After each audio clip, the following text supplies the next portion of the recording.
रवींद्र जडेजा मौजूद थे और अब जीत के जश्न तक वो मौजूद हैं उनके साथ। और ये देखिए बेहद दिलचस्प है कि एक ही परिवार में दो विचारधाराएं हैं। उनकी बहन रवींद्र जडेजा की वो कांग्रेस से जुड़ी हुई हैं, उनकी पत्नी बीजेपी से जुड़ी हुई हैं, उनके जो पिता हैं वो भी कांग्रेस के समर्थक हैं। और ऐसे में बेहद दिलचस्प ये लड़ाई परिवार के भीतर। लेकिन इस बीच ये जश्न देखिए, रेवाबा जडेजा अब इस वक्त रोड शो कर रही हैं और कैसे अब आने वाले वक्त में, जैसा कि श्वेता कह रही थी कि नाम के अलावा क्या काम भी दिखाई देगा। अब हिमाचल प्रदेश के एक बार फिर हम रुझानों पर नजर डालते हैं, क्योंकि अब धीरे धीरे ये नतीजों में तब्दील भी हो रहे हैं। 39 सीटों पर कांग्रेस पार्टी आगे चल रही है, भारतीय जनता पार्टी 26 सीटों पर, 1-2 सीटों का उलटफेर दोनों के बीच दिख रहा है। आम आदमी पार्टी खाता भी नहीं वहां पर खुला है, वोट परसेंटेज आखिर में जाकर पता चलेगा। और अन्य जो है जिसमें निर्दलीय है वो बागी हैं, जो कांग्रेस या फिर भारतीय जनता पार्टी में जिन्हें टिकट नहीं मिला, जिसमें 2 भारतीय जनता पार्टी के बागी।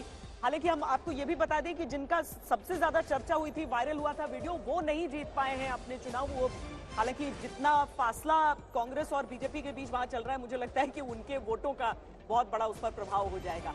तो अब तस्वीर दरअसल हिमाचल और गुजरात दोनों की साफ हो चुकी है, कहीं खुशी कहीं गम, क्योंकि कांग्रेस का लगभग सुपड़ा साफ गुजरात में दिखाई दे रहा है, तो वहीं हिमाचल में प्रचंड बहुमत के साथ सरकार बनती हुई दिखाई दे रही है। हिमाचल में अब दरअसल वो मुख्यमंत्री के चुनाव की ओर बढ़ गए हैं। किसका नाम सामने रखा जाएगा वहां पर हिमाचल में कांग्रेस की ओर से, ये देखना बेहद दिलचस्प होगा, क्योंकि एक तरफ तो अपने विधायकों को बचाने की मुहिम है, क्योंकि डर दरअसल कांग्रेस पार्टी को ये सता रहा है कि कहीं हॉर्स ट्रेडिंग ना होने लगे और यहाँ हिमाचल में उनकी सरकार ना बन पाए। लेकिन 39 के साथ श्वेता, ये आंकड़ा जो यहाँ पर हासिल किया है कांग्रेस ने, दरअसल थोड़ा टेढ़ी खीर साबित हो सकता है हॉर्स ट्रेडिंग के लिहाज से। गांधीनगर में भारतीय जनता पार्टी के दफ्तर से सईद अंसारी इस समय हमारे साथ हैं। सईद, दिखाइए उनका जश्न कैसे मना रहे हैं सब। मतलब मुझे लग रहा है कि दिल्ली से गांधीनगर तक तस्वीरें बस जश्न, उत्सव।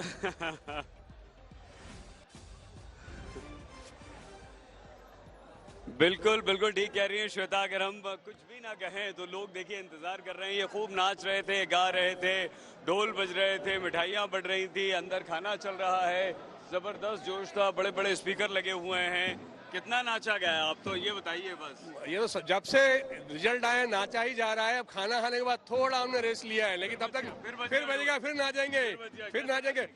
वंदे मातरम, मातरम, मातरम, वंदे मातरम। मोदी है तो मुमकिन है। मोदी जी तुम आगे बढ़ो, हम तुम्हारे साथ है। मोदी तुम आगे बढ़ो, हम तुम्हारे साथ है। 2022 ये तो झांकी है, 2024 अभी बाकी है। 2024 बाकी है।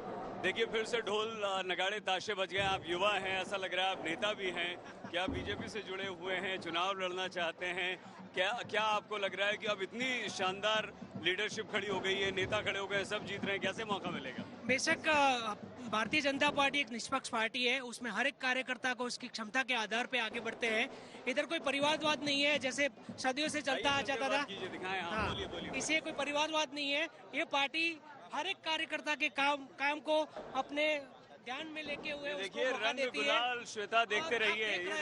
ये सारे कार्यकर्ता कितने जश्न के साथ देखिए अब तो सेल्फी ली जा रही है, पोस्ट किया जाएगा सोशल मीडिया पर। क्या खूब नाच। सईद, ये बताइए कि वहाँ पर इस वक्त गांधीनगर में कौन सी मिठाई खिलाई जा रही है, क्योंकि गुजरात अपने स्वाद के लिए भी जाना जाता है और जब हम ग्राउंड पर जाते हैं तो दिखता है कि कैसे अलग अलग शहरों में अलग अलग गुजराती स्वाद है। आज गांधीनगर में क्या तस्वीर है, क्या मिठाई के तौर पर बांटा जा रहा है वहाँ? भाई यहाँ तो नेहा कोई स्पेशल मिठाई तो नहीं खिलाई, लेकिन मिठाई जरूर खिलाई है इन्होंने।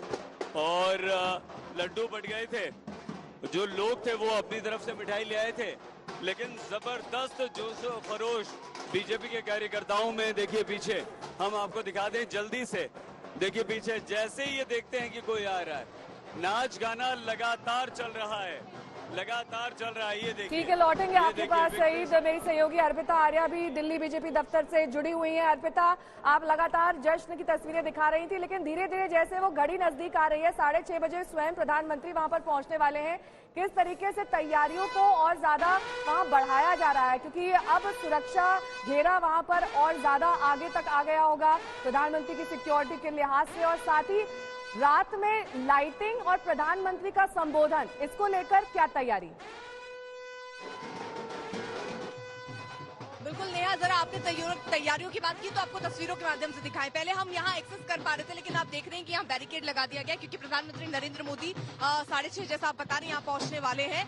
और ये देखिए, गुजरात, हिमाचल प्रदेश और दिल्ली की जनता को हार्दिक धन्यवाद, ये भी बाकायदा एक बड़ा पोस्टर के तौर पर आप यहाँ पर देख रहे हैं। बाकी ये देखिए, बैरिकेड्स कुछ लिए भी जाए जा रहे हैं और यहाँ कार्यकर्ताओं का जमावड़ा भी जमता जा रहा है। लेकिन आप अगर आप पीछे देखें तो ऐसे बड़े बड़े कटआउट प्रधानमंत्री नरेंद्र मोदी के आपको आ रहे होंगे। जेपी नड्डा की तस्वीरें भी वहां पर लगाई गई हैं। साथ ही साथ अगर मैं कहूं कि उधर अश्विन आप जरा दिखाएं, दिल्ली पुलिस की टीम भी जो है वो आ चुकी है।